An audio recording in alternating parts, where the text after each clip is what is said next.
KPS विद्यालय परिवार में आप सभी दोस्तों का हार्दिक स्वागत एवं अभिनंदन है। आज हम भोजन और उसके प्रकारों के बारे में और उनसे होने वाले रोग और विटामिन के बारे में विस्तार से अध्ययन करेंगे। तो बात करते हैं संतुलित भोजन किसे कहते हैं।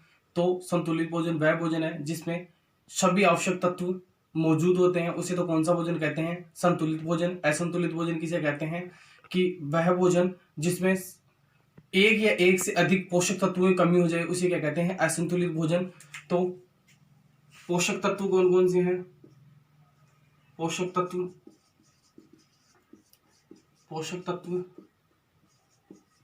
विटामिन, वसा, कार्बोहाइड्रेट, जल, खनिज, लवण आदि। अगर ये सभी तत्व, पोषक तत्व किसी भोजन में मौजूद रहे तो वो तो क्या कहलाता है, संतुलित भोजन। संतुलित भोजन। और इनमें से एक की भी कमी हो जाए तो वो कौन सा भोजन कहलाता है, असंतुलित भोजन।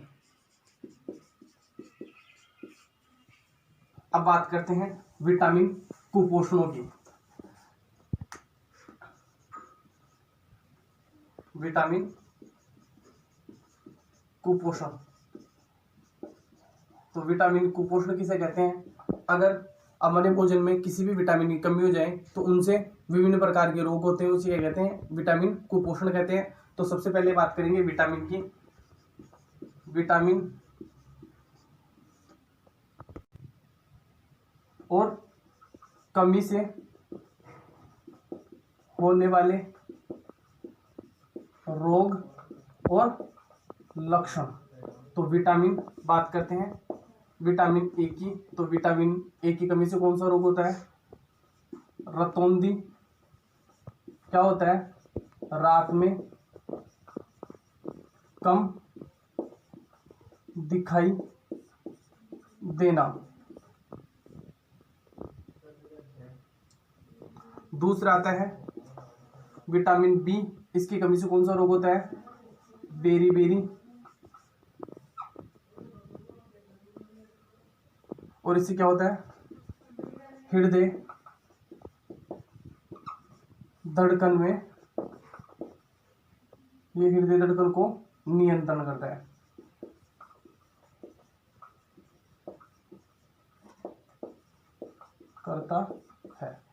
बात करते हैं तीसरे विटामिन सी की। तो विटामिन सी की कमी से कौन सा रोग होता है? विटामिन सी की कमी से कौन सा रोग होता है? स्कर्वी। और स्कर्वी से क्या होता है? मसूड़ों में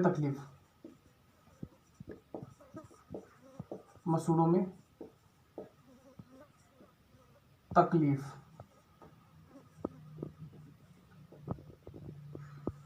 अब बात करते हैं चौथा है विटामिन डी। तो विटामिन डी की कमी से कौन सा रोग होता है? रिकेट्स। कौन सा रोग होता है? रिकेट्स। और इससे क्या होता है? जो अपनी त्वचा होती है, इससे क्या होती है? पैरों की हड्डियां मुड़ जाती है। अब बात करते हैं नेक्स्ट विटामिन की। तो क्या आता है? नियासिन या फिर B3। तो इसे कौन सा रोग होता है? पेलेग्रा। और इसके लक्षण क्या है? होठों पर पपड़ी आना। अब बात करते हैं खनिज कुपोषणों की। तो खनिज कुपोषण किसे कहते हैं? बात करते हैं खनिज कुपोषणों की। तो खनिज कुपोषण किसे कहते हैं? अगर किसी भी एक खनिज की कमी हो जाए तो अपनी क्या हो जाता है? खनिज कुपोषण हो जाता है, यानी कि उससे हम बीमार हो सकते हैं। तो पहले बात करते हैं, पहला खनिज कुपोषण है कैल्शियम। स्रोत कौन कौन से हैं, कहाँ कहाँ से मिलता है? दूध से, मांस, निचली हरी सब्जियों से, हरी सब्जियों से क्या कमी से कौन सा रोग होता है? हड्डियों वह मतलब क्या काम में आता है? कार्य इसके हड्डियों व दांतों को मजबूत करता है। दूसरा है फास्फोरस। तो फास्फोरस ये सभी दूध, दही, मछली, हरी सब्जी, रागी, सूखे मेवे क्या होते हैं? जो अपने आते हैं, बादाम हुई या फिर काजू, ये या फिर किशमिश, ये सब क्या है? सूखे मेवे। इनका भी काम यही है, हड्डियों व दांतों को मजबूत प्रदान करना। तीसरा लोहा तत्व। लोहा तत्व अधिकतर हरी सब्जियों से प्राप्त होता है और इसका क्या कार्य है? रक्त में हीमोग्लोबिन की मात्रा को नियंत्रित करना।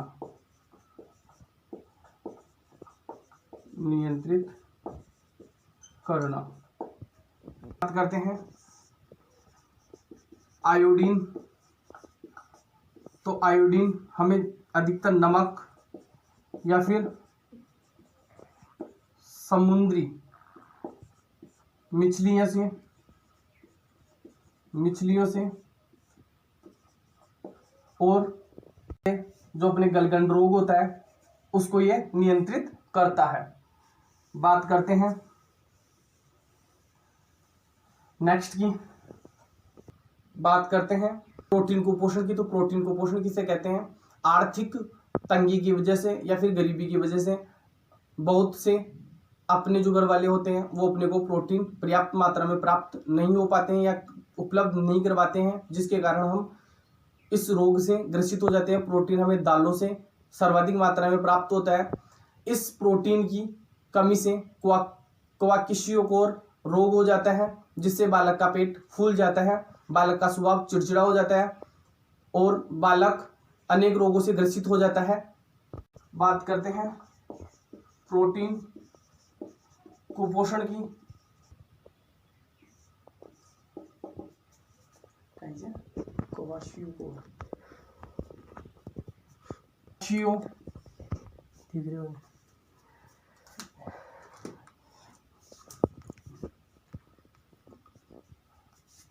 कौन सा रोग हो जाता है?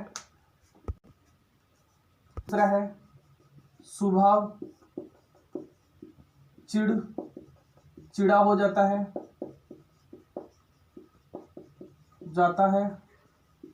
तीसरा है भूख कम लगती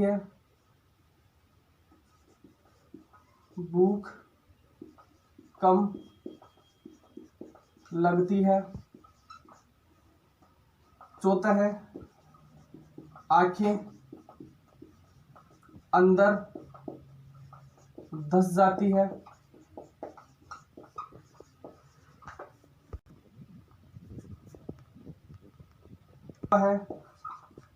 शरीर दुबला हो जाता है,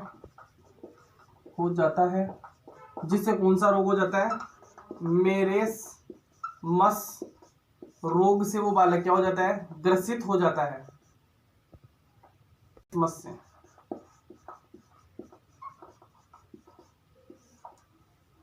अब बात करते हैं स्वच्छ जल के गुण।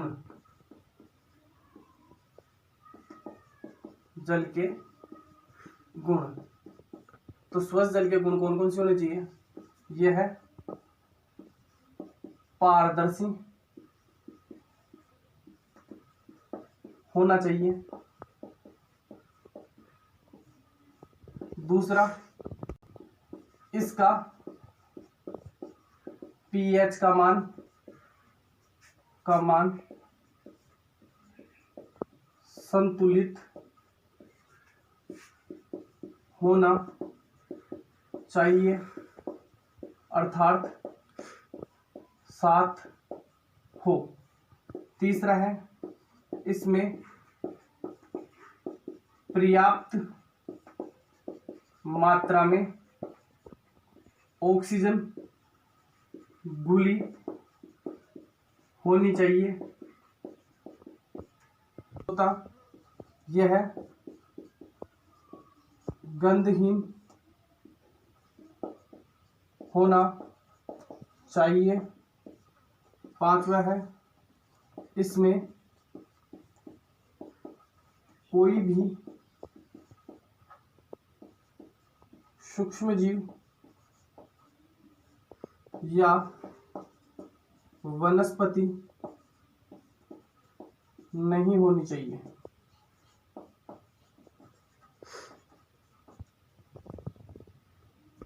बात करते हैं दूषित जल के दुष्प्रभावों की। तो दूषित जल के दुष्प्रभाव क्या है? दूषित जल पीने से अपने को क्या हो जाती है? अनेक बीमारियां हो जाती है, जैसे हैजा, पेचिस आदि बीमारियां हो जाती हैं। इन बीमारियों को या दूषित जल को हम कम करने के लिए पानी को क्या करना चाहिए? छान कर या फिर गर्म करके पीना चाहिए, जिससे उसमें पानी में उपलब्ध हानिकारक जो जीवाणु होते हैं वो आसानी से क्या हो जाए? नष्ट हो जाए और अपन जो है बीमारी होने से बच सकते हैं।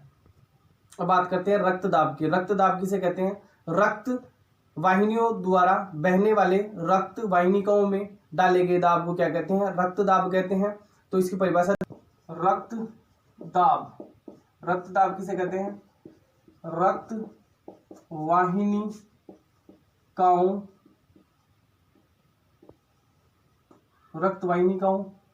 में बहते हुए रक्त वाहिनियों में डाले गए दाब को रक्तदाब कहते हैं।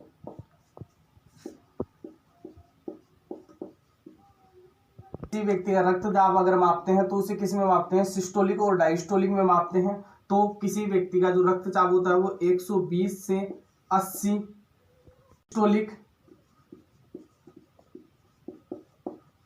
सिस्टोलिक या डायस्टोलिक के मध्य होना चाहिए। आपको रक्तचाप मापी द्वारा मापा जाता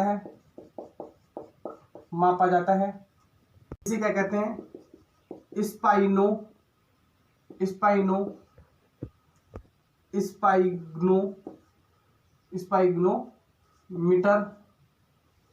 मीटर भी कहते हैं।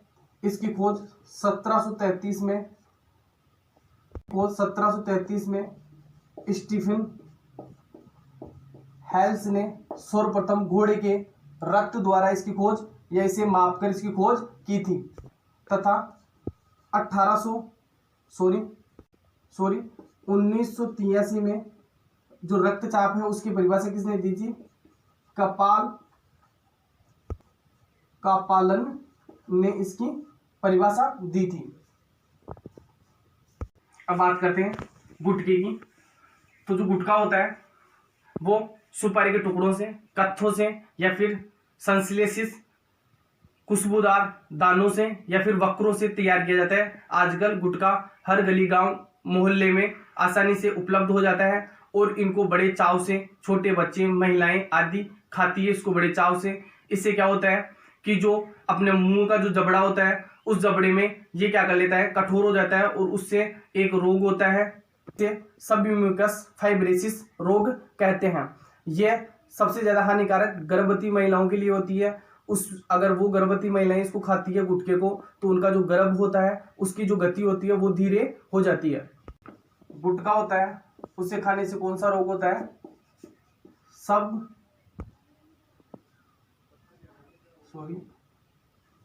सबम्यूकस फाइब्रोसिस नामक रोग हो जाता है, जो अपने जो जबड़ा होता है उसको खुलने नहीं देता ये रोग। बात करते हैं तंबाकू की। तो तंबाकू निकोटीन नामक जो तंबाकू का पौधा होता है उसमें पाया जाता है। जो तंबाकू जो निकोटीन तंबाकू की जो पत्तियां होती है उसमें 1 से 8% तक निकोटीन नामक एल्काइड पाया जाता है। तंबाकू का उपयोग अधिकतर लोग किस प्रकार करते हैं, या तो बीड़ी सिगरेट में उसको डाल के, या फिर अधिकतर लोग क्या करते हैं उसको मंजन के रूप में भी यूज करते हैं। अधिकतर लोग उसे सूंघ कर यूज करते हैं, और कई लोग क्या करते हैं उसको पीस के या कुछ करके मुंह के अंदर भी डाल लेते हैं। तो तंबाकू से अनेक हानिकारक रोग होते हैं। तंबाकू का नियंत्रण यूज करने से अपना जो गला होता है, फेफड़े होते हैं, या फिर अपने जो भी शरीर के जितने भी अंग होते हैं उसमें कैंसर का खतरा बढ़ जाता है। तंबाकू का नियंत्रण उपयोग करने से गर्भवती महिलाएं होती हैं उनका गर्भपात धीरे धीरे क्या हो जाता है, भ्रूण की गति क्या हो जाती है, कम हो जाती है। तंबाकू में जो निकोटीन नामक पदार्थ उपलब्ध होता है वो धमनियों की दीवारों को क्या कर देता है, मोटा कर देता है, जिससे उसका रक्तचाप क्या हो जाता है, धीरे धीरे कम हो जाता है। तथा तंबाकू को उपयोग करते हैं जो सिगरेट होता है उसकी धुएं में क्या होता है, कार्बन मोनोऑक्साइड होता है, जो अपनी श्वेत रक्त कणिकाएं हैं उनको धीरे धीरे क्या कर देता है, ये नष्ट कर देता है, जिसके कारण अपना जो रोग प्रतिरोधक क्षमता है वो धीरे धीरे क्या हो जाती है, नष्ट हो जाती है। क्योंकि WBC व्हाइट ब्लड सेल ही अपनी जो रोग प्रतिरोधक क्षमता है उसको क्या करती है, बढ़ाती है। जो कार्बन मोनोऑक्साइड है वो धीरे धीरे उसको क्या कर देता है, नष्ट कर देता है। अब बात करते हैं मदिरा की। मदिरा कई प्रकार की होती है, लेकिन मुख्यतः सभी मदिराओं में अल्कोहल उपलब्ध होता है। बात करते हैं मदिरा, तो मदिरा कई प्रकार की होती है, लेकिन जो भी जितनी भी प्रकार की मदिरा होती है उसमें क्या होता है, अल्कोहल होता है। C2H5OH नामक तत्व मिला होता है, वो अल्कोहल होता है। इस अल्कोहल का नियंत्रण लोग बाग सेवन करते जा रहे हैं। अल्कोहल का नियंत्रण उपयोग करने से जो आर्थिक स्थिति है वो क्या हो जाती है, कमजोर हो जाती है। जो अल्कोहल का नियंत्रण उपयोग करता है उसकी स्मरण शक्ति यानी याद करने की शक्ति धीरे धीरे क्या हो जाती है, क्षीण या कम हो जाती है। अधिकतर या ज्यादा यूज करने से जो अपना यकृत होता है वो भी ज्यादा प्रभावित होता है, और धीरे धीरे वो क्या हो जाता है, नष्ट हो जाता है। इसका ज्यादा प्रयोग करने से जो लीवर होते हैं या यकृत होता है वो धीरे धीरे क्या हो जाता है, समाप्त हो जाता है, जिसके कारण व्यक्ति की मृत्यु भी हो सकती है। बात करते हैं अफीम की, तो अफीम होती है जो अफीम का जो पौधा होता है या उसका जो डोडा होता है उससे प्राप्त करते हैं। पेपेवर सेमनिफेरम नामक जो उसका दूध निकलते हैं उसको क्या करते हैं, कच्चे दूध को थोड़े दिनों के लिए सुखाकर अपने को क्या प्राप्त करते हैं, अफीम प्राप्त करते हैं। अफीम का अपने परंपरा से ही चलन है कि अपने जो बुजुर्ग लोग थे वो अपने जो मेहमान आते थे उनको मानवनवार किससे करते थे, अफीम से करते थे। अफीम में अनेक प्रकार के या 20 प्रकार के क्या पाए जाते हैं, हानिकारक पदार्थ पाए जाते हैं, जिसमें मुख्यतः मार्फिन, कोडीन, निकोटीन आदि तत्व पाए जाते हैं। मार्फिन और कोडीन का उपयोग अपने जो दर्द निवारक जो गोलियां आती है उनमें भी किया जाता है, इनका उपयोग किया जाता है। बात करते हैं अफीम की। अफीम किससे प्राप्त होती है, पेपेवर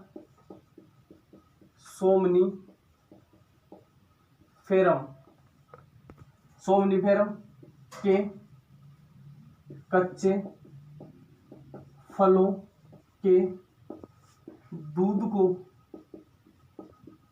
सुखाकर बनाया जाता है। दूध में लगभग 30 प्रकार के एल्केलाइड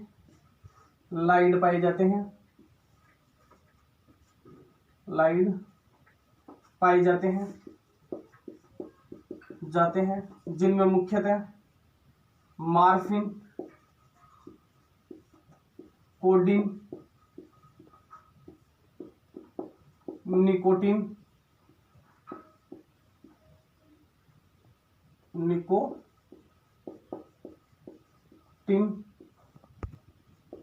सेमनीफेरम और पेपेवर, ये होते हैं जो अपनी दर्द निवारक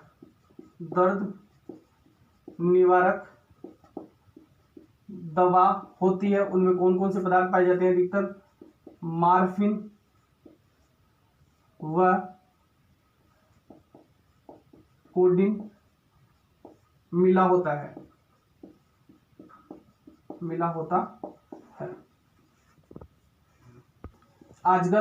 अनेक जो खाद्य पदार्थ होते हैं उनमें क्या करते हैं, मिलावट कर देते हैं। तो अपना जो सरसों होता है उसमें पोम या नाशपाती के क्या कर देते हैं, बीज मिला देते हैं। जो अपनी जो गोपी होती है उस गोपी में क्या करते हैं, सफेद करने के लिए सिल्वर नाइट्रेट का उपयोग करते हैं। और उसमें क्या कर देते हैं, वनस्पति घी मिला देते हैं। जो अपनी हरी मिर्ची होती है उसमें क्या कर देते हैं, ईंट के पाउडर को मिला देते हैं, ईंट को घसकर पाउडर को मिला देते हैं। जो अपनी हल्दी होती है उसमें क्या कर देते हैं, ये जो मिट्टी मिला देते हैं, पीली मिट्टी। जो अपना धनिया होता है उसमें क्या कर देते हैं, ये धनिया होता है उसमें काली मिर्च के या पपीते के बीज मिला देते हैं।